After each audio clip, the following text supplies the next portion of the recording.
نصلي ونسلم على سيدنا ومولانا رسوله النبي الأمين المتين الحنين الكريم الرؤوف الرحيم. أما بعد فأعوذ بالله من الشيطان الرجيم. بسم الله الرحمن الرحيم. إنا لله وإنا إليه راجعون. صدق الله مولانا العظيم. إن الله وملائكته يصلون على النبي يا أيها الذين آمنوا صلوا عليه وسلموا تسليما. اللهم صل على سيدنا ومولانا محمد وعلى آل سيدنا ومولانا محمد وبارك وسلم عليه. الصلاة والسلام عليك يا سيدي يا رسول الله وعلى آلك وأصحابك يا سيدي يا حبيب الله. نہایت واجب الاحترام معزز و محتشم علماء کرام، قائدین تحریک منہاج القرآن، جملہ سامعین و حاضرین، ہم سب لوگ اس سال ثواب کی محفل میں حاضر ہیں. دعا کیجئے رب کائنات ہم سب کا حاضر ہونا اپنی بارگاہ میں قبول فرمائے، اور ہماری حاضری کو اللہ تعالی ہم سب کے لیے بالعموم اور حاجی منظور صاحب کے لیے بالخصوص بخشش کا ذریعہ بنا دیا. اللہ پاک ان کے جملہ لواحقین، جن میں ان کے برادران محمد حسین صاحب، طالب حسین صاحب، ملازم حسین صاحب، اور ان کے تمام صاحبزادگان، سمر گل صاحب، دلاور حسین صاحب، دانش صاحب اور راشد علی صاحب، اللہ پاک جملہ لواحقین کو، متعلقین کو، متوسلین کو صبر جمیل نصیب فرمائے، اور اس صبر پر اللہ تعالیٰ صابروں کے صدقہ سے اجر عظیم نصیب فرمائے. قرآن مجید فرقان حمید کی روشنی میں جو آیہ مقدسہ کا حصہ میں نے تلاوت کیا ہے، اس کا تعلق سورہ بقرہ کے ساتھ ہے، اور یہ معروف حصہ ہے جو اکثر ہمیں یاد رہتا ہے. کلمات دو ہیں، مگر یہ قرآن کا اعجاز ہے کہ قرآن دو لفظوں میں ساری کہانی بیان کر دیتا ہے. اگر ہماری زندگی صدیوں پر بھی محیط ہے، مثلا ہمارا پچھلا دور، ہمارا یہ دور، ہمارا اگلا دور، ادوار ثلاثہ بھی ہوں تو قرآن تین لفظوں میں بیان کر دیتا ہے. تین جہانوں کو قرآن ایک آیت میں سمو کے رکھ دیتا ہے. یہ قرآن کا اعجاز ہے. یعنی وہ کہانی جو ہمیں بیان کرتے کرتے زندگی گزر جاتی ہے، ہمیں زمانہ لگ جاتا ہے، قرآن وہ لفظوں میں بیان بتا دیتا ہے. آپ پوچھیں گے وہ کیسے؟ کوئی قرآن کی مثال تو دیں کہ اتنی لمبی زندگی ہو اور اتنا عرصہ حیات طویل ہو، اس کو قلیل لفظوں میں بیان کر دینا، یہ کیسا اعجاز ہے قرآن کا. تو قرآن مجید نے ایک مقام پہ فرمایا منہا خلقناکم، ایک حصہ وفیہا نعیدکم، دوسرا حصہ ومنہا نخرجکم، تیسرا حصہ. یعنی یہ تین حصوں میں قرآن کہنا کیا چاہتا ہے؟ اے انسان، ہم نے تجھے بنایا بھی مٹی سے ہے، اور لے کر بھی مٹی میں جانا ہے، اٹھانا بھی مٹی سے. لفظ تین ہے، کہانی ساری بیان کر دی قرآن نے. تو یہ قرآن کا اعجاز ہے، دو لفظوں میں قرآن صدیوں کی طویل جو ہے کہانی بیان کر دیتا ہے.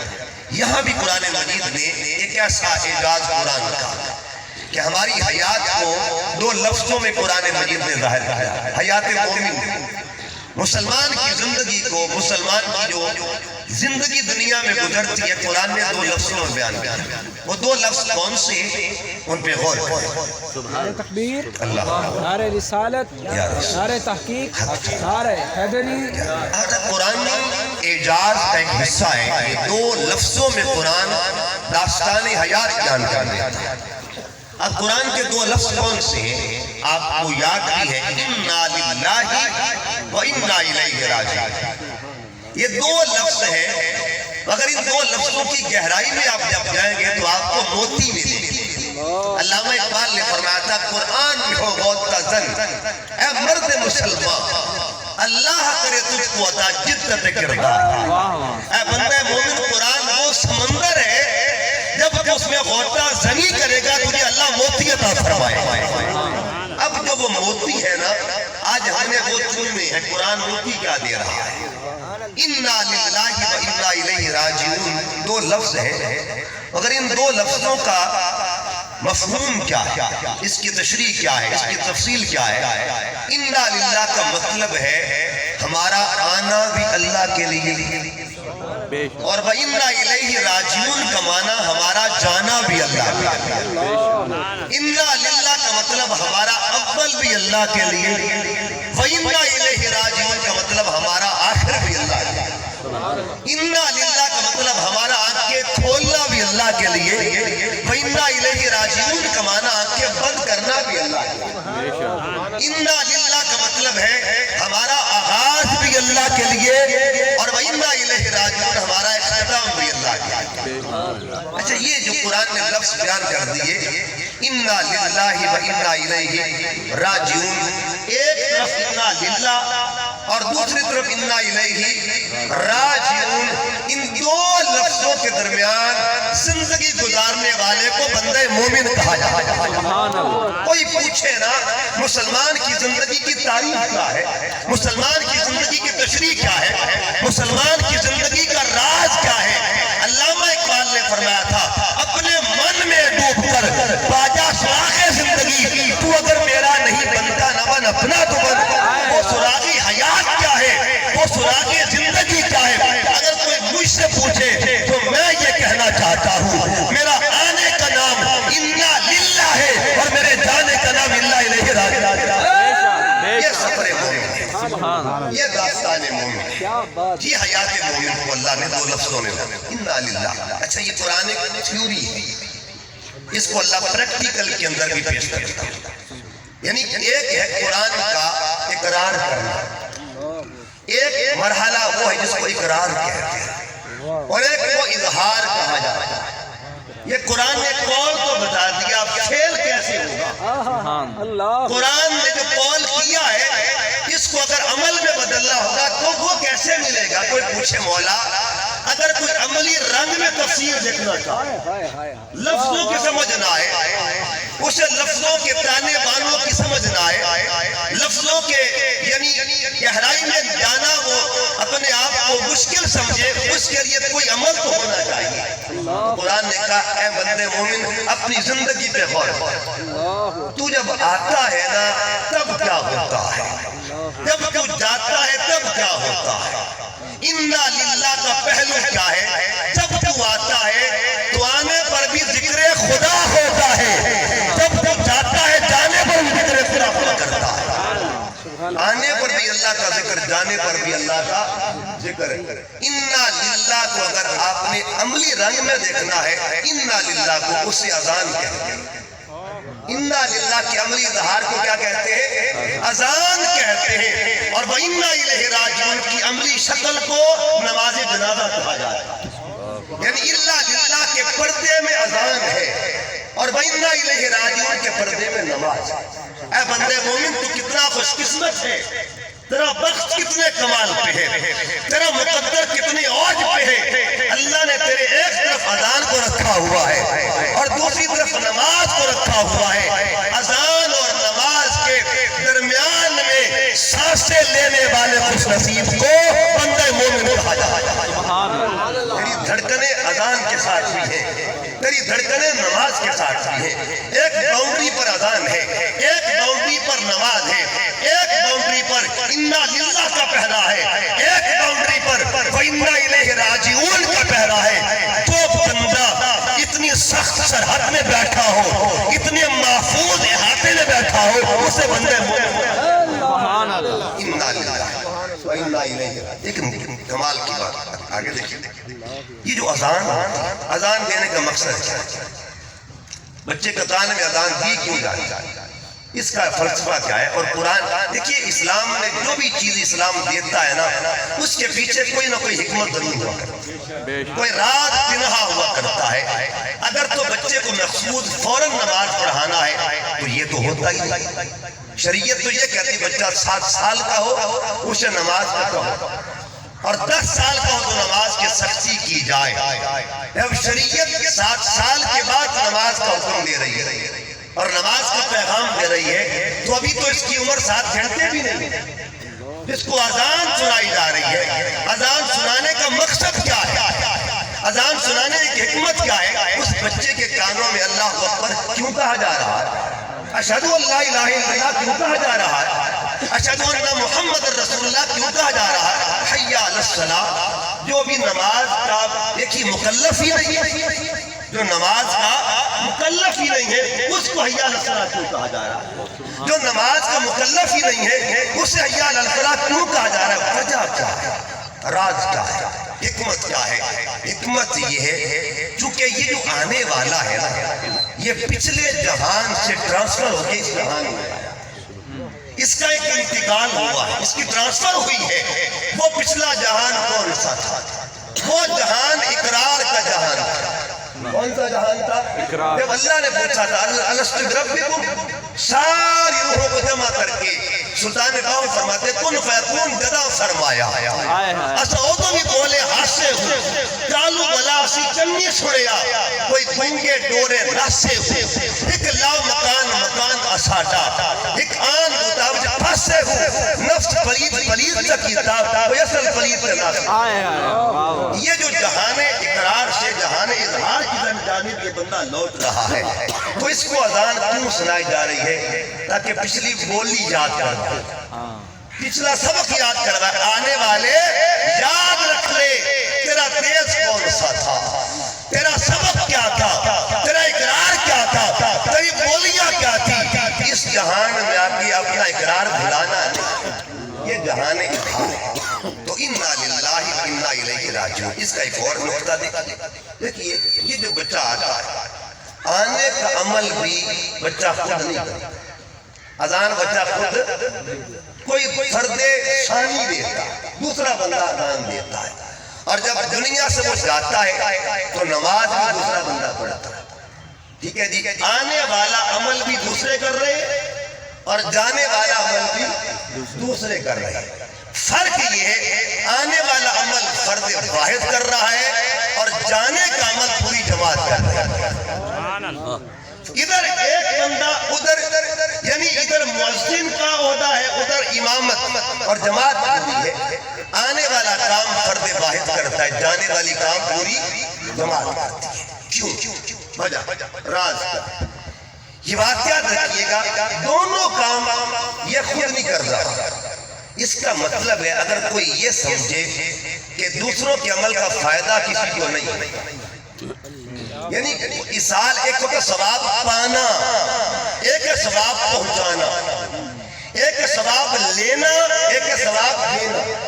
ثواب لینے کو حصول ثواب کہتے ہیں اور ثواب دینے کو اصال ثواب کہا جاتا ہے. کسی کو ثواب دینا. اچھا، یہ جو بندہ آیا ہے اس کی آنے پر بھی دوسرا بندہ عمل کرے، اس کے جانے پر بھی دوسرا بندہ عمل کرے. اب یہ جو فلسفہ بیان کیا جاتا ہے کہ دیکھیے جی، کسی کو کسی کا عمل فائدہ نہیں دیتا، اس کو یہ سمجھا دینا کبھی یہ نہ رکھنا ذہن میں خیال تیرے آنے پر بھی عمل دوسرے کرتے ہیں، تیرے جانے پر بھی عمل دوسرے کرتے ہیں. آنے والا عمل بھی دوسرا کرے، جانے والا عمل بھی دوسرا کرے. اللہ نے دونوں اعمال کا تعلق جو ہے وہ حصول سے رکھا، وہ اصال سے رکھا ہوا، اصال کے ذات منسلک ہے. اور اس کو آگے لے کے دیکھیے، بندے کا بندے کو فائدہ کہتا ہے. کلام الہی کا فائدہ تو میری کیا اوقات کہ میں اس میں لمٹ کر سکتا، اور میری کیا اوقات کہ کلام الہی کی برکات کی حد لگا سکوں. عام بندہ، اور یہ حدیث بات میں کہ جنازہ گزر رہا ہے، آقا علیہ السلام کے سامنے سے کسی ایک فرد نے کہہ دیا بندہ اچھا. اب یہ قول عبد ہے، قول خالق نہیں تھا. کلام عبد ہے، کلام معبود بندے نے کہہ دیا کہ بندہ اچھا ہے. اچھا بندے کے کلام کا بندے کو فائدہ ہو جائے گا. کلام کرنے والا بھی بندے نے کہہ دیا بندہ اچھا ہے. میرے آقا نے فتویٰ دے دیا فوراً فتویٰ دے دیا. آقا نے فرمایا واجب اس پہ جنت واجب ہے. کیا سورہ فاتحہ پڑھی تھی؟ کیا سورہ اخلاص پڑھی تھی؟ کیا قل هو اللہ پڑھی تھی؟ قل اعوذ برب الفلق. کلام بھی بندے کا، فائدہ بھی بندے کے کلام کا بندے کو فائدہ ہو رہا ہے. اور مہر کون لگا رہا ہے؟ رسول خدا صلی اللہ علیہ وسلم. بندہ کلام بھی بندہ کرے، فائدہ بھی بندے کو ہو، مہر ہو ذات محمد مصطفیٰ کی. حیرت کی بات ہے اگر کلام بندے کا ہو بندہ جنتی بن سکتا ہے، رب کے کلام میں بتا کتنی طاقت ہے. کلام خدا کی برکت کا عالم کا ہوتا، کلام خدا کی عظمت کا عالم کا ہوتا. کیونکہ میرا موضوع یہ نہیں ہے، موضوع جس طرف میں آ رہا ہوں انا للہ و انا الیہ راجعون. ہر بندہ مومن. لیکن آج میں نے ایک فرق بتا، آنے پر سب کو اللہ کا ذکر ملتا. دیکھیے نا، بندے مومن وہ ہوتا ہے جس کو آنے پر اللہ کا ذکر ملے. اب ایک ہوتا ہے مومن، ایک ہوتا ہے کل ایمان. مومن کا آنا اور ہوتا ہے کل ایمان. کل ایمان کی آمد کی شان کا ہے. عام مومن کا درجہ کا انا للہ، اللہ کے لیے آیا ہے، اللہ کے لیے آیا ہے. مولا کوئی بندہ ایسا بھی آئے جو سمجھا دے کہ میں واقعی اللہ کے لیے آیا. کوئی پریکٹیکل بھی دنیا میں ہونا چاہیے، عملی شکل بھی دنیا میں ہونی چاہیے. کوئی ایسا فرد بھی ہونا چاہیے جو دکھائے آ کے میں واقعی اللہ کے لیے آیا.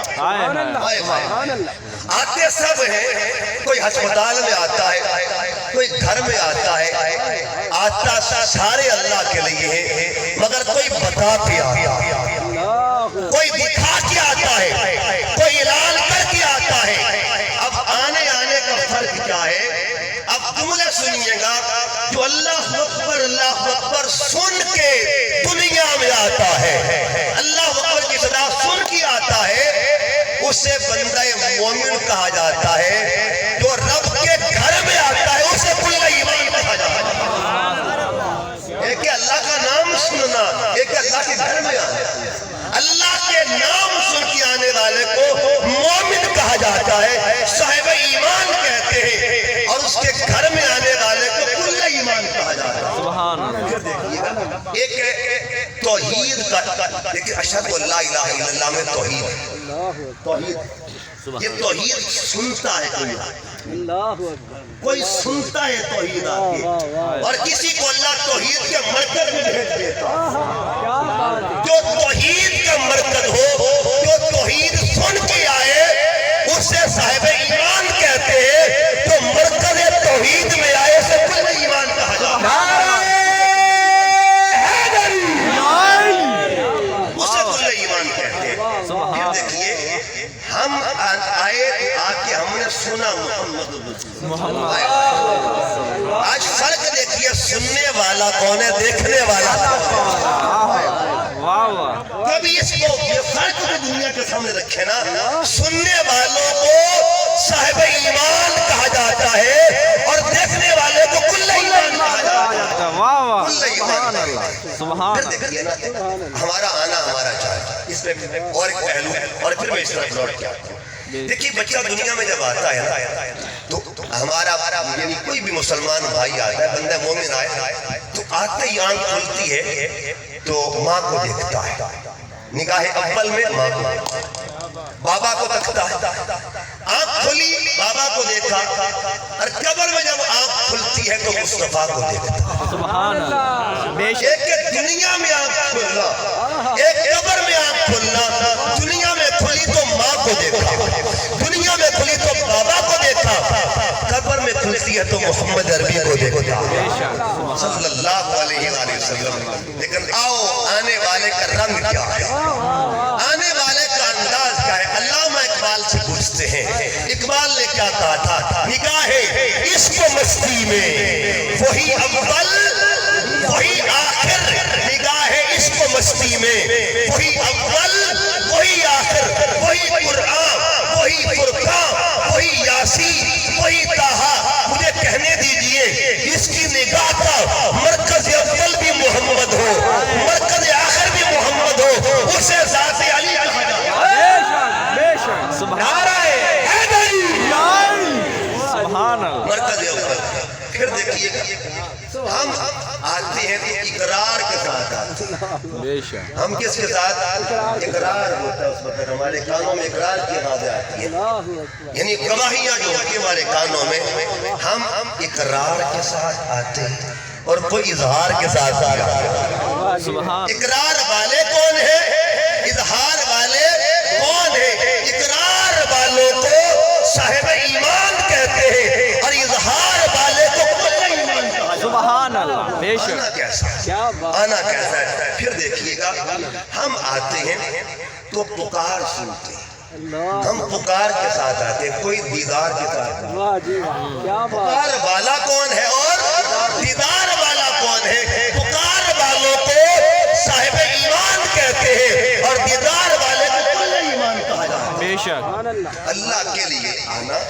اب دیکھیے واقعی یہ تین نسبتوں کی آج میرا موضوع یہ ہے کہ شان علی اور نسبت ثلاثہ، یہ تین رنگ کیا تھے اس شان کے، اس شان کے تین رنگ ہیں اور اول سے لے کے آخر تک وہی موضوع ہے۔ اس کے 12 پہلو ہیں، اگر مجھ سے ٹائم نے اجازت دی تو 12 ہو کے بیان تو ٹھیک ہے، ورنہ جتنا ہو سکتا بیان کر۔ پہلا پہلو کیا ہے یہ دیکھیے، اب قرآن مجید میں جب بھی آپ ذکر، یہ میں اپنی طرف سے کر رہا، یہ پہلو میں قرآن سے جانا۔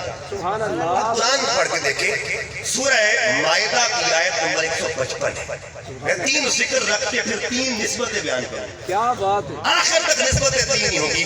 یہ قرآن میرے سامنے ہے، سورہ مائدہ کی آیت نمبر 155، پھر سن لیجئے 155 نمبر آیت ہے، اس میں اللہ فرماتا ہے انما ولیکم اللہ ورسولہ والذین آمنوا الذین یقیمون الصلاۃ ویؤتون الزکاۃ وہم راکعون۔ آیت نمبر 155 کہ بے شک تمہارا ولی اللہ ہے، تمہارا ولی رسول ہے اور تمہارے ولی ایمان والے ہیں۔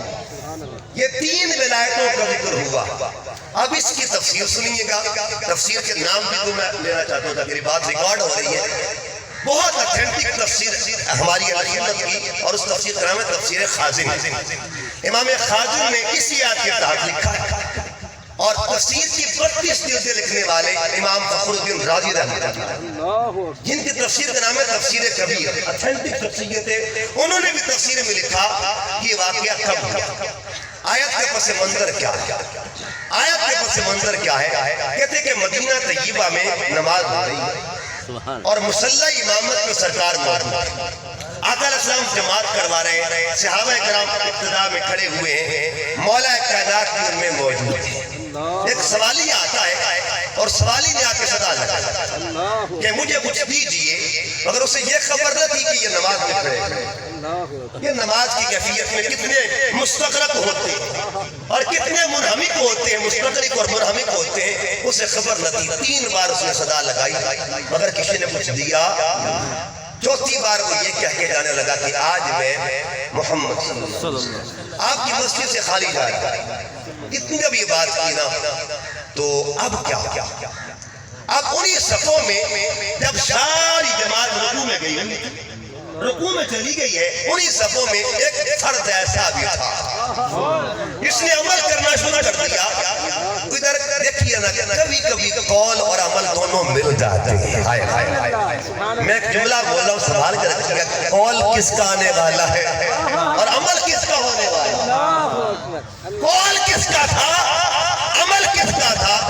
اب کیا ہوا؟ آپ نے کیا کیا؟ انگوٹھی اتار کے زمین پہ۔ میں پھر عرض کر رہا ہوں، اتھینٹک تفسیر ہے قرآن مجید کی، کوئی کہانی نہیں ہے، ایک پورا مضمون کامل ہے۔ اب وہ جب پھینک دی، سوالی اٹھاتا ہے، اٹھا کے چلا جاتا ہے۔ چاہے ذہن میں سوال کا چکر ہے، وہ سوال بھی حل کر دیتے ہیں کہ وہ ہستی کون تھی۔ مفسرین نے متفق بات کی ہے، اس ہستی کو ذات مولا علی کہا جاتا ہے۔ اب ایک سوال ذہن میں رکھتا ہے، وہ سوال کیا ہے کہ مولا کائنات کی نماز اتنی پختہ ہوتی تھی، اتنی پختہ ہوتی تھی کہ آپ فرما کرتے تھے جب آپ کو تیر لگ جائے، تیر لگتا ہے تو فرماتے کہ ٹھہرو مجھے نماز پڑھ لے دے۔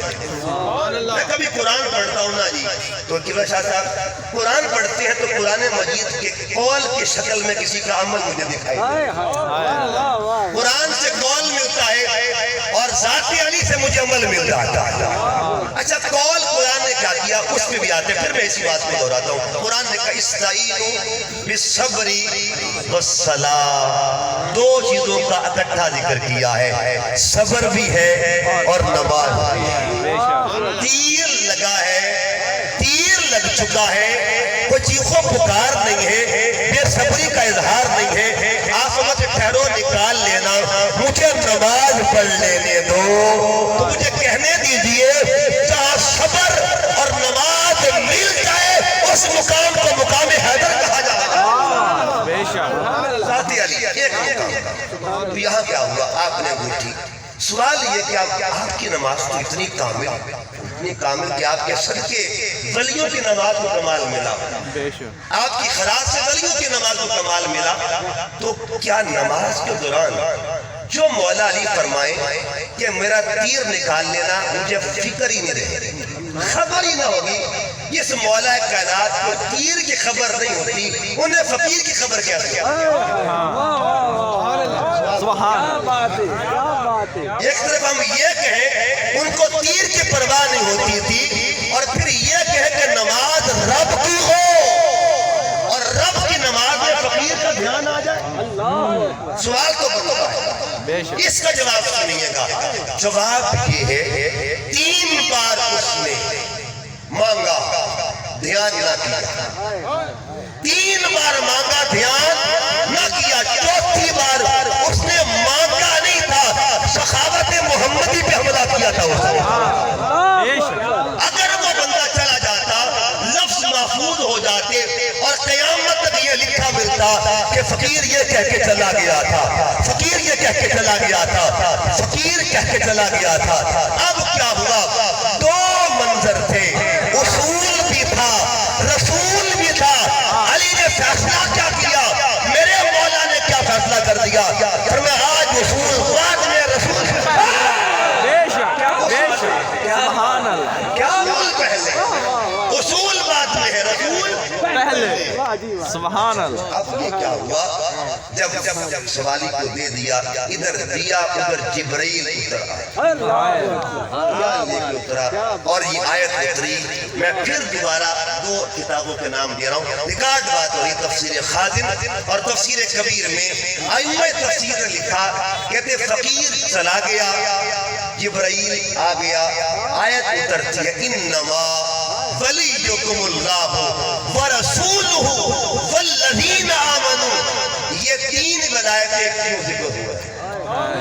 انما ولیکم اللہ میں حمد ہے، ورسولہ میں نعت ہے، والذین آمنوا میں منقبت ہے۔ حمد کس کی ہے؟ نعت کس کی ہے؟ منقبت کس کی ہے؟ آیت 1 ہے شان 3 ہے، بے شک سبحان آیت 1 کا ذکر کتنے ہیں؟ 3 ہے۔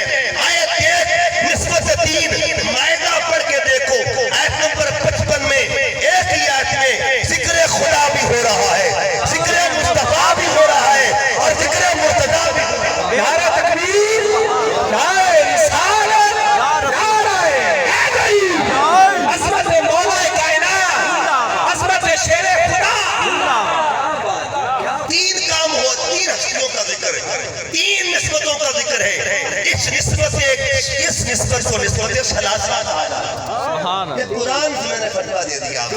اب دیکھیے کچھ حقوق وہ ہوتے ہیں جن کو حقوق اللہ کہا جاتا ہے، بے شک اور کچھ وہ حقوق ہیں جن کو حقوق العباد کہا جاتا ہے۔ بعض دفعہ بندہ ایک وقت میں ایک ہی حق ادا کر سکتا ہے، مثلا آپ نماز پڑھ رہے ہیں، آپ نماز کے دوران کسی کو پانی نہیں دے رہے، آپ نماز کے اندر کسی کو کچھ دے نہیں سکتے، لیکن کوئی ایسا نمازی بھی ہونا چاہیے نا ایک وقت میں حق خدا بھی ادا کرے، حق بندگان خدا بھی ادا کرے، حقوق اللہ بھی پر بھی پورا اترے، حقوق العباد پر بھی پورا اترے، ایک وقت میں نمازی کو مولا علی کہا جاتا ہے۔ سبحان اللہ، دیکھیں کیا بات، نسبت ثلاثہ کیا ہے؟ یہاں ایک بات یاد رکھیں، نسبت ثلاثہ۔ کیا بات، اب مجھے بتائیے یہ جو کام ہو رہا تھا اس میں بھی تین نسبتیں ہیں۔ ایک تو قرآن نے بیان کر دینا، اب تین نام آپ نے سنے، تین ولایتوں کا ذکر کیوں؟ ولایت خداوندی، ولایت محمدی اور ولایت حیدری۔ میں قرآن پڑھ رہا ہوں۔ اچھا ولایت اوپر اور نیچے پھر تین ولایتوں کا ذکر ہے، اس کا تعارف کیا ہے؟ تین ولایتوں کا مطلب کیا ہے؟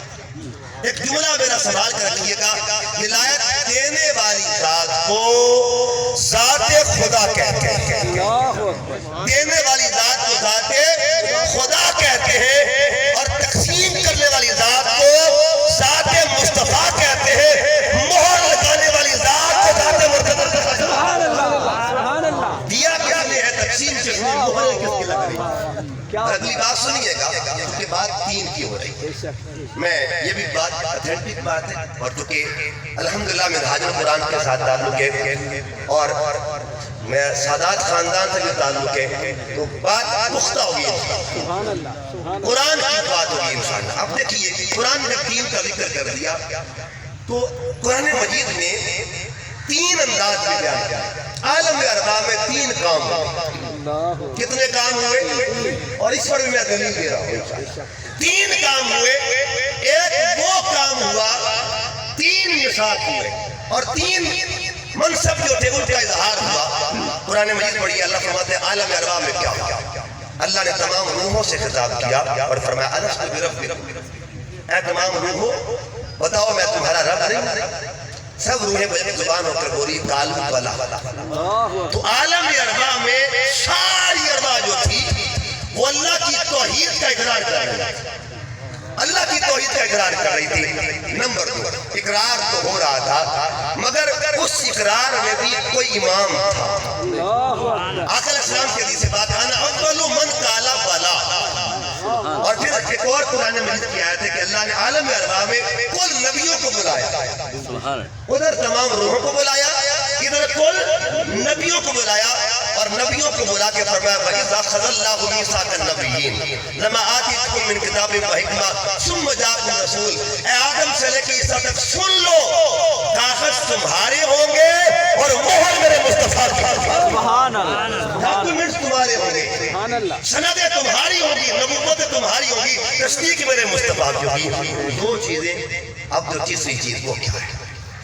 قاضی ثناء اللہ پانی پتی تفسیر مظہری اور بہت اتھینٹک قرآن مجید کے مفسر ہیں، اور ان کو سب لوگ مانتے ہیں۔ قاضی ثناء اللہ پانی پتی صاحب کو یہ لکھتے ہیں، اور مجدد ثانی رحمۃ اللہ علیہ ان کا بھی یہی قول ہے، بے شمار اس کے اقوال کے اس میں دلائل ہیں۔ وہ لکھتے ہیں، کہتے ہیں جس طرح عالم اربع میں اللہ کی توحید کا معاملہ ہوا، عالم اربع میں رسالت محمدی کا معاملہ ہوا، وہ جو ذاتی علی ہے نا، حضرت آدم سے لے کے قیامت تک پچھلے نبیوں کی امتوں کی اولیاء ہو یا امت محمد کی اولیاء ہو، صرف اس امت کا معاملہ نہیں۔ قاضی ثناء اللہ پانی پتی لکھتے ہیں پچھلی امت میں جو ولی تھے، خواہ وہ اصحاب کہف ہو یا وہ امت عیسوی کے ولی ہو، امت موسوی کے ولی ہو، امت ابراہیم کے ولی ہو، آدم سے لے کے قیامت تک کے لیے جو بھی ولی گزرے ہیں یا گزریں گے، مہر لگانے والی ذات کو ذات علی کہا جاتا ہے۔ سبحان اللہ، اس کا سبحان مطلب یہ اللہ، ہوا یہ نسبت ثلاثہ ہے، کیا بات، یہ تین نسبتیں ہیں، نسبت ثلاثہ ہے۔ پھر دیکھیے گا، پھر میں نماز کی طرف لوٹ کے آتا ہوں، نماز ہو رہی ہے مسجد میں۔ سبحان اللہ، اچھا یہ تین پہلو کس کی ہے؟ عبادت کس کی ہو رہی تھی؟ عبادت کس کی؟ اللہ تعالیٰ عبادت کس کی؟ میں آپ کو تکلیف نہیں دینا چاہتا لیکن بس سبق یاد کروانا چاہتا ہوں، یعنی کبھی کسی کو یہ نہیں کہا کہ سبحان اللہ کہو، لیکن ایک سبق یاد تاکہ آپ کو جملہ یاد ہو جائے۔ عبادت کس کے لیے اور امامت کس کی ہو رہی تھی؟ سخاوت کون کرتا؟ یہ نسبت ثلاثہ، عبادت، امامت، سخاوت۔ عبادت کس کی ہو رہی تھی اسے ذات خدا کہتے ہیں، اور امامت جو کروا رہے تھے انہیں ذات محمد مصطفیٰ کہتے ہیں، سخاوت جو کر رہا ہے اسے ذات یہ نسبت ثلاثہ۔ تو پھر دیکھیں نسبت ثلاثہ کو آگے لے کے چلتے ہیں۔ یہ میرے پاس حدیث کی کتاب ہے، میرے استاد محترم شیخ الاسلام ڈاکٹر محمد طاہر القادری، آپ نے اس حدیث میں حضور کی نسبتوں کا ذکر صحابہ کرام کا بھی تذکرہ فرمایا، حضور کی اہل بیت پاک کا بھی ذکر کیا۔ اب میں 3 چیزوں کو بیان کر رہا ہوں۔ 3 چیزیں کیا ہے؟ یہ دیکھیں حدیث میرے سامنے ہے۔ حدیث کے راوی کا نام حضرت عبداللہ بن عباس، 3 نسبت۔ آقا علیہ السلام نے کیا فرمایا؟ یا علی، اے علی انت سید، اے علی تو سردار ہے۔ کہاں کہاں؟ یہ سرداری عارضی سرداری نہیں تھی، دائمی سرداری، یہ مستقل سرداری۔ انت سید فی الدنیا و فی الآخرہ، حدیث کا میں ذمہ دار ہوں۔ علی تو دنیا میں بھی سردار ہے اور قیامت کے دن بھی سردار ہے۔ پھر دیکھ آگے کیا فرمایا؟ حبیب کا حبیبی، تیرا یار میرا یار، تیرا دوست یہ تھی ابھی ایک نسبت، تیرا دوست و حبیبی حبیب اللہ۔ اور اس حدیث میں غور کرے کتنی محبتوں کا ذکر ہوا ہے؟ 3 محبتوں کا ذکر ہوا ہے۔ ایک محبت کو محبت خدا کہتے ہیں، دوسری کو محبت مصطفیٰ کہتے ہیں، اور تیسری کو محبت مرتضیٰ کہا جاتا ہے۔ سبحان اللہ۔ پھر دیکھیے آگے بات، اب دوسرا پہلو ہے۔ دوسرا پہلو کیا ہے؟ علی سن، آگے پہلو کیا ہے دوسرا؟ آقا علیہ السلام کی ذات طیبہ نے فرمایا من احبہ، اس حدیث کے راوی حضرت عمار بن یاسر رضی اللہ عنہ، آپ فرماتے ہیں، اور یہ حدیث مختلف کتابوں کے اندر موجود ہے، آپ فرماتے ہیں من احبہ، جس نے میرے علی سے محبت، سبحان اللہ، یہ تسلسل دیکھے محبت کا، یہ چین دیکھے محبت کی۔ من احبہ فقد احبنی، سبحان اللہ، علی جس نے تجھ سے محبت کی اس نے مجھ سے محبت کی۔ ومن احبنی فقد احب اللہ، جس نے مجھ سے محبت کی اس نے اللہ سے محبت کی۔ سبحان اللہ، کتنی نسبتیں ہو گئی جی۔ اور پھر اگلی بات، ومن ابغضہ، جس نے بغض کی۔ اب جس طرح محبت کا تسلسل ہے نا، اس طرح بغض کا بھی تسلسل ہے۔ من ابغضہ فقد ابغضنی، جس نے تجھ سے بغض رکھا اس نے مجھے محمد سے بغض رکھا۔ ومن ابغضنی فقد ابغض اللہ، جس نے مجھ سے بغض رکھا اس نے اللہ سے بغض رکھا۔ حدیث کیا کہہ رہی کہ حب علی حب مصطفیٰ ہے، حب مصطفیٰ حب خدا ہے، بغض علی بغض مصطفیٰ ہے، اور بغض مصطفیٰ بغض خدا۔ یہ نسبت ثلاثہ۔ اب آگے آئیے، یہ نسبتیں دیکھیے گا۔ اب پھر ایک مقام پہ اور 3 نسبتیں۔ وہاں کیا ہوا؟ آقا علیہ السلام خیبر سے واپس آ رہے ہیں۔ جب خیبر سے واپس آئے، آقا علیہ السلام نے فرمایا اے علی میں آرام کرنا چاہتا ہوں، میں آرام کرنا چاہتا ہوں۔ تو انتخاب گود کا کیا، گود کا کیا، یہ قربت کا کمال، گود کا انتخاب کیا۔ اب مولا کائنات کی نماز رہتی تھی کیونکہ وہ کسی کام سے گئے ہوئے تھے۔ آقا علیہ السلام نے فوراً آرڈر کیا، انہوں نے آگے تعمیل کی۔ اب انہوں نے گود پیش کی، سرکار آرام فرما رہے ہیں، نمازی عصر کا وقت جا رہا ہے، عصر کی نماز کا وقت جا رہا ہے۔ اب نماز کس کی تھی؟ 3 نسبتوں کو رات بجے رکھا۔ نماز کس کی ہے؟ اللہ کی۔ آرام کس کا؟ گود کس کی تھی؟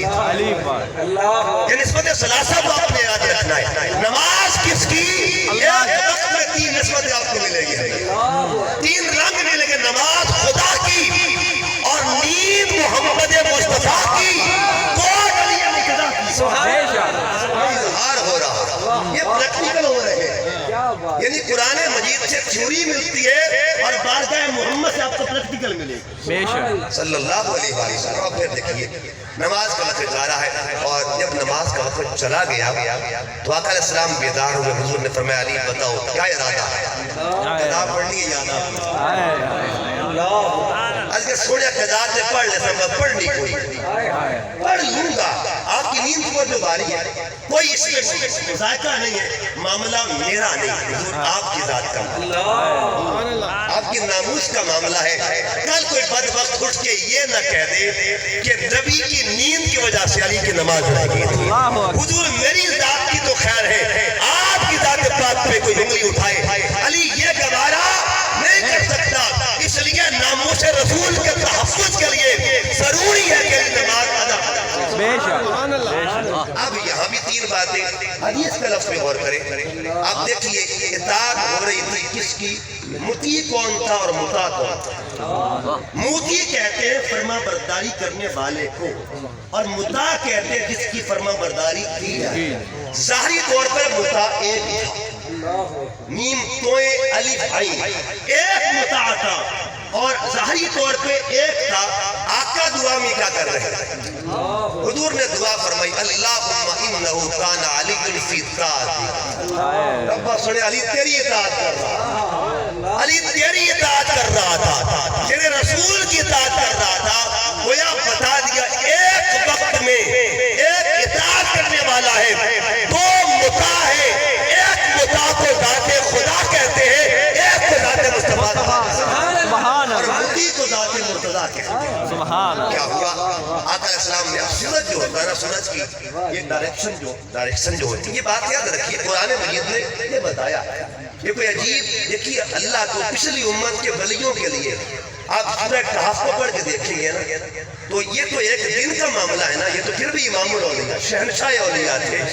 اصحاب کہف کے ولیوں کے لیے 309 سال کتنے سال تک؟ 309 سال تک نظام بدلتا رہا تھا. اگر نوکروں کے لیے بدل سکتا ہے تو کیا مالکوں کے لیے نہیں بدلے گا؟ سبحان اللہ سبحان اللہ. کل اولیاء نوکر ہے در علی کے، بے شک کل اولیاء دریوزہ در ہے مولا علی کے. کل اولیاء کی مہرے کہاں لگتی ہے اسے در علی کا. بے شک سبحان اللہ. اگر ان کے لیے 309 سال تک قرآن کے تذکر الشمس اذا طلعت تزاور عن کہفہم ذات الیمین واذا غربت تقرضهم ذات الشمال. اللہ نے حکم دیا سورج خبردار سائیڈ بدل لے. میرے ولی لیٹے ہوئے. اچھا ولیوں کے آرام کے لیے، ولیوں کے آرام کے لیے ادھر ولیوں کا آرام تھا، ادھر کس کا آرام؟ کیا بات ہے کیا بات ہے. سبحان اللہ سبحان اللہ. کیا بات ہے. ادھر ولیوں کا آرام ہو. اور یہ قرآن فتویٰ دیتا ہے جو مولا ولیوں کے آرام کے لیے نظام بدل سکتا ہے. یہاں تو دو امام ہیں، ایک امام الانبیاء ہے، ایک امام الاولیاء ہے. نبیوں کے امام کو ذات مصطفیٰ کہتے ہیں اور ولیوں کے امام کو ذات مرتضیٰ کہتے ہیں. سبحان اللہ. بے شک. ادھر کیا کرتا؟ وہ مانتا ہے تو یہ کیوں نہیں مانتا؟ یہ کیوں نہیں تسلیم کرتا؟ یہ کیوں نہیں تسلیم کرتا؟ اور یہ بات کیا رکھے؟ اب پھر اسی نسبت ثلاثہ کو آگے لے کے چلتے ہیں. اور وہ ثلاثہ کی نسبت کیا تھی؟ کیونکہ یہ مہینہ رجب کا ہے. نسبتیں آپ کو تین ہی ملیں گے. گھر کس کا تھا؟ اللہ کا. مولا کائنات اس کائنات میں جلوہ گر ہوئے نا، تو آقا صلی اللہ علیہ وسلم کی آمد بھی ہوگی کعبہ کے وقت. گھر کس کا ہے؟ اللہ کا. اور گود کس کی تھی؟ مصطفیٰ کی. وجود کس کا ہے؟ مرتضیٰ. آنکھیں کون کھول رہا ہے؟ چہرہ کس کا ہے؟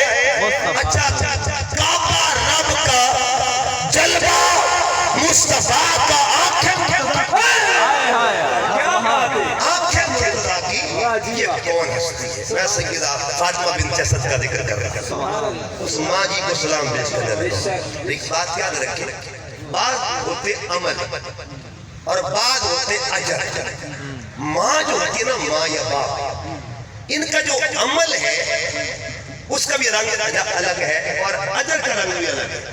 عمل اور اجر کا فلسفہ سنیے، پھر اس طرح میں دوبارہ آتا ہوں. مولا کائنات کے امی جان کا عمل جو ہوتا ہے وہ مقید ہے، اجر خیر مقید ہے. کیا بات ہے. عمل لیمیٹڈ ہوتا ہے، اجر ان لیمیٹڈ ہوا کرتا ہے. عمل متناہی ہوتا ہے، اجر لا متناہی ہوتا ہے. عمل کرنے والا بندہ ہوتا ہے، اجر دینے والا مولا. سمجھ میں آ گیا؟ دنیا سے گئے، عمل ختم ہوا، آگے اجر ہی اجر ہے. اجر ہی اجر ہے. قیامت کے بعد بھی اجر ہی اجر ہے. اچھا بندہ دنیا سے جاتا ہے، اس کا عمل ختم ہو جاتا ہے.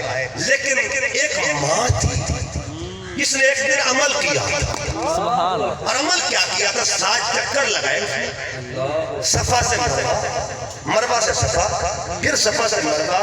مجھے بتائیے اس ماں کا جو عمل تھا وہ ختم ہوا نہیں اچھا عمل تھا دوڑنا اجر تھا آب زمزم اللہ اکبر بتا رہی ہے عمل کو دوڑنا کہتے ہیں اجر کو آب زمزم کہتے ہیں آپ جا کے دیکھ لے وہ عمل بھی ہو رہا اجر بھی سبحان اللہ سبحان اللہ اس کا مطلب یہ ہوا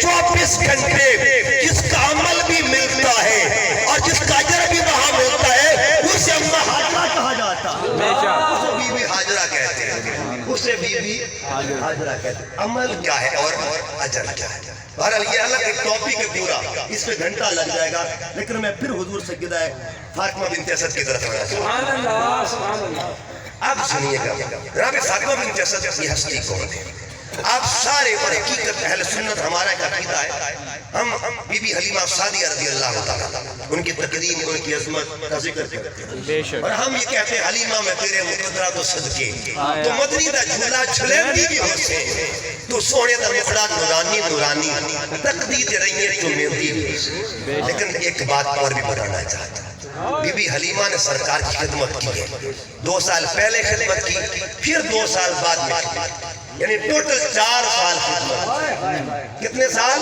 4 سال اماں حلیمہ نے خدمت کی ہے 4 سال خدمت کی ہے اور کوئی یہ پوچھے کہ مادر علی نے مولا علی کی امی جان نے محمد مصطفیٰ کی خدمت آپ کتابیں اٹھا کے دیکھیں 54 سال 54 ایئر اس کے ذات محمد کی خدمت کی ہے اسے مادر علی کہا جاتا سبحان اللہ اسے مادر علی کہتے ہیں اسے مادر علی کہتے ہیں اور یہ ہمیں اجر کا پہلو میں بتا رہا تھا آپ کو انشاءاللہ ذوق ملے گا ادھر بی بی نے 4 سال خدمت کی حلیمہ سعدیہ رضی اللہ تعالیٰ آپ نے 4 سال خدمت کی اجر کیا ملا آقا صلی اللہ علیہ وسلم نے کملی اتاری زمین پہ بچھائی اور اگر ہم یہ کہتے ہیں دشمن آ جائے تو چادر بھی بچھا دیتے ہیں تو ہمیں اپنوں کے لیے ماننا چاہیے اچھا پھر دیکھیے نا حضرت حلیمہ سعدیہ رضی اللہ تعالیٰ آپ کی اپنی تھی حضور کی محبت والی اگر کوئی تصور کرے کہ حضور تو دشمنوں کے نیچے بھی چادر بچھاتے تو بی بی حلیمہ سے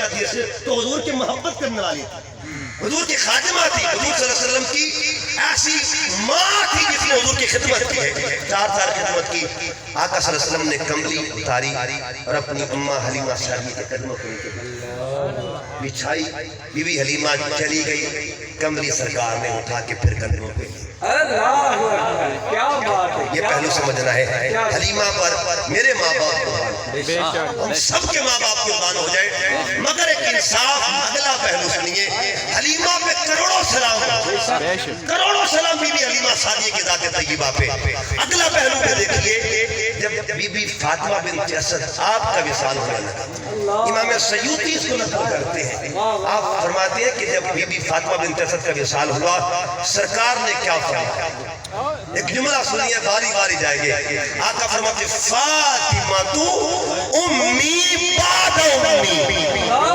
میری ماں کے بعد اگر مجھے کسی نے ماں بن کے پالا ہے سبحان اللہ یہ بات ہوئی نکال ہوا جس کی خاکی پڑا ہوا ہے ابھی اس کا دفن نہیں کیا گیا سرکار فرماتے ہیں میں نے خود قبر میں اللہ قبر میں ایک جہاں حضور چادر بچھا دے ایک جہاں چادر والا خود چلا جائے چادر والا خود جا رہا ہے قبر اندر کے اندر چادر والا خود جا رہا ہے قبر کے اندر لیٹے ہیں پھر کیا ہوا حضور کچھ دیر کے بعد باہر آئے آقا علیہ السلام نے فرمایا پیارے ابو ایوب جاؤ میرے گھر اور گھر سے میرا کرتا لے کیا لے کے آؤ جی کرتا اب کرتا کیا ہوا آقا علیہ السلام نے کرتا بچھا دیا قبر میں ادھر کیا بچھایا تھا کملی ادھر کیا بچھ گیا کرتا اچھا کرتا کب تک بچھا رہا کرتا کب تک بچھا رہا ہے کرتا بچھایا اٹھایا قیامت تک کے لیے بچھا ہوا اس کا مطلب یہ ہوا جس بی بی کے نیچے آقا کملی بچھا دے حلیمہ سعدیہ رضی اللہ تعالیٰ عنہ اس ہستی کو حلیمہ سعدیہ کہتے ہیں اور جس بی بی کے نیچے قیامت تک کے لیے کرتا محمد بچھا رہے گا اسے فاطمہ بنت اسد کہا جاتا ہے سبحان اللہ 5 منٹ دے دے میں ایک بات مکمل کروں. سبحان اللہ سبحان اللہ. یہ کرتا کیا ہے؟ کیا بات ہے کبھی کرتے کا ذکر قرآن سے کرتا ہوتا ہے. سورۃ یوسف پڑھ کے دیکھیں. حضرت یوسف علیہ السلام نے اپنا کرتا دیا اور کرتا دے کے کیا فرمایا؟ اذهبوا بقمیصی ھذا فالقوه علی وجه ابیات بصیرہ. یہ قمیض لے جاؤ میرے بابا کی آنکھوں میں رکھنا نور واپس. کرتا کس کا؟ حضرت یوسف کا. اور اس کا ذکر قیامت تک ہوتا ہے. کاش کبھی حضور کے کرتے کبھی ذکر کرے. واہ جی واہ اور اس کے ساتھ میں فاطمہ بنت اسد کا ذکر بھی نصیب ہو جائے گا.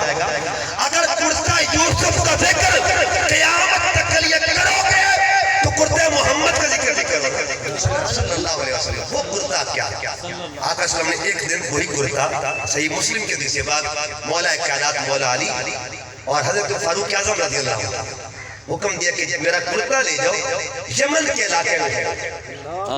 حضور یمن میں جا کے کیا کرنا ہے؟ فرمایا یمن میں میرا غلام رہتا ہے کرن کی بستی میں جس کو اویس کہتے ہیں. میرا کرتا اویس کو دینا اور اویس سے کہنا میری امت کے لیے دعا کرے. میری امت کے لیے دعا کرے. اب اویس کرنی کو کرتا دے کے بھیجا. یہاں پہلے تفسیر نے لکھا ہے نصیر نے لکھا اویس کرنی دعا رب سے مانگ رہے تھے اور وسیلہ کرتے دے رہے تھے. تو جن کا کرتا پوری امت بخشوا دے کرتا بخشوا دے. کرتا کیا ہے؟ اجازت ہے لیکن اس میں دو طرح کی ہوتی ہے. یہ میں نے قمیض پہنا ہوا ہے اور یہ میرا جسم ہے. قمیض جو ہے یہ اتر جائے گا کفن آ جائے گا. کرتا ہمیشہ رہتا بدلتا بھی رہتا ہے مگر جسم ساتھ رہتا ہے. یہ بھی نسبت ہے اور یہ بھی نسبت ہے. اس نسبت کو نسبت خارجی کہتے ہیں. اس نسبت کو نسبت داخلی کہتے ہیں. یاد رکھیے ایک نسبت باہر والی ایک نسبت اندر والی. اگر کرتا جو ہے وہ امت بخشوا سکتا ہے تو خون محمد امت نہیں بخشوا سکتا. سبحان اللہ سبحان اللہ کیا بات ہے. نعرہ حیدری عظمت آل مصطفیٰ. کیا بات ہے. اس لیے فرمایا قیامت تک کے لیے اس ماں کے ذکر دیکھیے. اگر ماں کا ذکر ہو بابا کا ذکر دیکھیے. باپ ہم اکثر ذکر کرتے ہیں. قرآن مجید میں یہ میرے سامنے قرآن اللہ نے ماں کا ذکر کیا بے شک کیا ہے. اور اکثر ہمارے ہاں جب پروگرامز ہوتے ہیں تو ماں کا ذکر بہت زیادہ ہوتا ہے. بالکل ہونا چاہیے لیکن کوئی منصف مزاجی بھی ہونی چاہیے. کوئی معاملہ انصاف کا بھی ہونا چاہیے. دیکھیے قرآن مجید میں اللہ نے ماں کا ذکر کیا ہے لیکن اللہ نے ماں کی قسم نہیں اٹھائی. اللہ نے جس کا ذکر کیا ہے اسے ماں کہتے ہیں اور جس کی رب نے قسمیں اٹھائی اسے بابا کہا جاتا ہے. اگر ہم گاڑیوں کے پیچھے یہ لکھواتے ہیں کہ ماں کی دعا جنت کی ماں تو باپ کہاں چلا جائے. ایک جملہ اور دے رہا ہوں اس کا بھی اس کو ایڈ کر لیجئے گا. اس کے اندر حدیث سے دونوں چیزیں حدیث سے ایک طرف یہ ریفرنس ہے. آقا علیہ السلام فرماتے ہیں الجنت تحت اقدام الامہات. ماں کے قدموں تلے بالکل سریخم تصریح. اب دوسری بات آقا صلی اللہ علیہ وسلم فرماتے ہیں رضا الرب فی رضا الوالد. جس نے رب کو راضی کرنا ہے نا وہ اپنے بابا کو راضی کرنا بابا کو راضی کر لے. اور چونکہ میں سید ہوں خون کے ساتھ بغاوت نہیں کروں گا. میرا ایمان ہے کہ مولا علی کی امی جان بھی بے مثال ہے مولا علی کا بابا بھی بے مثال ہے. اس کی ایک مثال ایک حدیث سے مثال بخاری شریف سب سے بڑی کتاب ہے. سب سے بڑی کتاب ہے اور اس کا کرائیٹیریا کیا ہے کہ اس میں کون کس حدیث کو لایا جاتا ہے جس کے تمام راوی جو ہے وہ سکا. ایک بندہ بھی کمزور حافظے والا اگر آئے گا تو حدیث وہ ہے وہ لاتے ہی نہیں. حدیث لاتے نہیں ہے. کمزور حافظے والا بندہ اگر چین آف حدیث میں آ گیا اگر حدیث کی سرد میں آ گیا حدیث لائی نہیں جاتی. مگر ایک حدیث ایسی بھی ہے جس کے اندر بیان جناب ابو طالب. ایک حدیث ایسی بھی ہے. حدیث کیا ہے؟ آقا صلی اللہ علیہ وسلم اپنی عمر مبارک میں ابھی کم عمر تھی. آپ ایام طفولیت کے کمال پہ تھے اور بلوغت اور طفولیت کے درمیان تھے. کیا ہوا مکے میں قحط پڑ گیا، مکے میں قحط پڑ گیا۔ اب دیکھیے سمجھداری جناب ابو طالب، سبحان اللہ، آج تک وہ نعت موجود ہے بخاری کے لیے، وہ نعت موجود ہے، نعت خان کون تھا اللہ اور لکھی بخاری کے اندر، کس نے؟ امام بخاری نے وہ نعت لکھی ہوئی ہے۔ اب آقا صلی اللہ علیہ وسلم کی عمر مبارک 13-14 سال تھی، جناب ابو طالب لے کے آئے سرکار کو صحن کعبہ میں، حضور کی ٹیک جو ہے اس سے اقدس کعبہ کے ساتھ تھا، اللہ اکبر، آقا کے سر پہ ہاتھ رکھ دیا اللہ اکبر، اور دعا کس سے مانگی؟ اللہ اکبر، اللہ سے دعا مانگی، باب ید یسرس کلمہ کمامو بے وجہی مولا، تجھے اس نورانی چہرے کے صدقہ بارش کو عطا۔ اب میں یہ پوچھنا چاہتا ہوں، اس دن بارش ہوئی تھی یا نہیں؟ یہ پوچھنا چاہتا ہوں، اگر تو بارش ہوئی تھی تو کوئی اور مانے نہ مانے، اللہ ابو طالب کی مانتا ہے۔ تو بارش ہوئی ہے اور تمام اہل سنت کو علماء نے لکھا بارش ہوئی تھی۔ بے شک دعا کس نے مانگی تھی؟ جناب ابو طالب نے۔ وسیلہ کس کا ذکر تھا؟ ارے ہم ایمان کی بات کریں، ہمارے عقیدے یہاں سے نکلے، ایمان تو پیچھے رہ گیا نا، یہاں عقیدے کی بات آ گئی، جنہوں نے یہ فتویٰ دیا کہ مانگنا خدا سے ہے، وسیلہ مصطفیٰ کا ہونا۔ سبحان اللہ، سبحان اللہ، سکھایا، کیا بات، مانگنا کس سے، وسیلہ کس کا؟ بابا بھی شان والا، اماں بھی شان والی، لہذا یہ مہینہ پورے جتنے بھی احباب آئے بیٹھے ہیں، علی علی کرنے کا مہینہ، کیا بات ہے، اور آج انشاءاللہ یہ جو میں نے جو بھی پیش کیا ہے ان کی بارگاہ میں اللہ پاک اس سارے کلام کو مرحوم کی بخشش کا اللہ پاک ذریعہ بنا دے، اللہ پاک درجات کی بلندی کا ذریعہ بنا دے، اور اللہ پاک ہم سب کو مولا کائنات کی محبت میں سرچار فرمائے۔ وما علیہ الا البلاغ۔